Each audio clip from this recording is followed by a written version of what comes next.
Hi friends, welcome to Varaha's kitchen. ఈరోజు lunch box recipe వచ్చేసి carrot rice.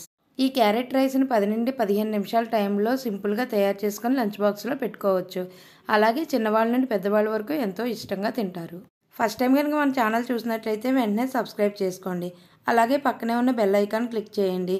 ఇంక late చేయకుండా తయారీ విధానం ఏంటో చూసేద్దాము. ముందుగా స్టవ్ మీద ప్యాన్ పెట్టుకొని 1 టేబుల్ స్పూన్ నెయ్యి, 1 టేబుల్ స్పూన్ ఆయిల్ వేసుకొని హీట్ చేసుకోవాలి. ఇక్కడ నెయ్యి ప్లేస్లో పూర్తిగా ఆయిల్ అన్నా వాడుకోవచ్చు. ఆయిల్ హీట్ అయిన తర్వాత 2 చిన్న దాల్చిన చెక్క ముక్కలు, 3 లవంగాలు, 2 యాలకులు, పావు స్పూన్ జీలకర్ర, 1 స్పూన్ మినపప్పు, 1 స్పూన్ శనగపప్పు వేసుకొని వేయించుకోవాలి.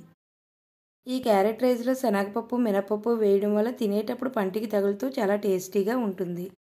పోపులు కాస్త వేయించుకున్న తర్వాత 1 కప్పు సన్నగా తరిగిన ఆనియన్స్, 4-5 పచ్చిమిర్చి ముక్కలు, కొంచెం కరివేపాకు వేసుకొని వేయించుకోవాలి. ఈ ఆనియన్స్ 70% వేయించుకున్న తర్వాత 1 కప్పు సన్నగా తరిగిన క్యారెట్ తురుమును వేసుకొని 3-4 నిమిషాల పాటు వేయించుకోవాలి. ఈ క్యారెట్ తురుము వేగేలోపు మరొక ప్రక్క ఉడికించుకున్న అన్నాన్ని ఒక ప్లేట్లోకి తీసుకుందాము. మనం తీసుకున్న 1 కప్పు క్యారెట్ తురుముకి 1.5 లేదా 2 కప్పుల వరకు రైస్ తీసుకోవచ్చు. ఇలా 2 కప్పుల వరకు రైస్ తీసుకున్న దానికి 1 స్పూన్ ఆయిల్ వేసి బాగా పట్టించాలి. మనం ఇలా రైస్కి ఆయిల్ పట్టించడం వల్ల చల్లారిన తర్వాత ముద్ద కట్టకుండా పొడిపొడిలాడుతూ వస్తుంది.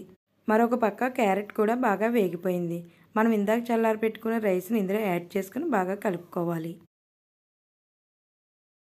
మొత్తం అంతా బాగా కలుపుకున్న తర్వాత రుచికి తగినంత సాల్ట్ వేసుకొని మరొకసారి బాగా కలుపుకోవాలి.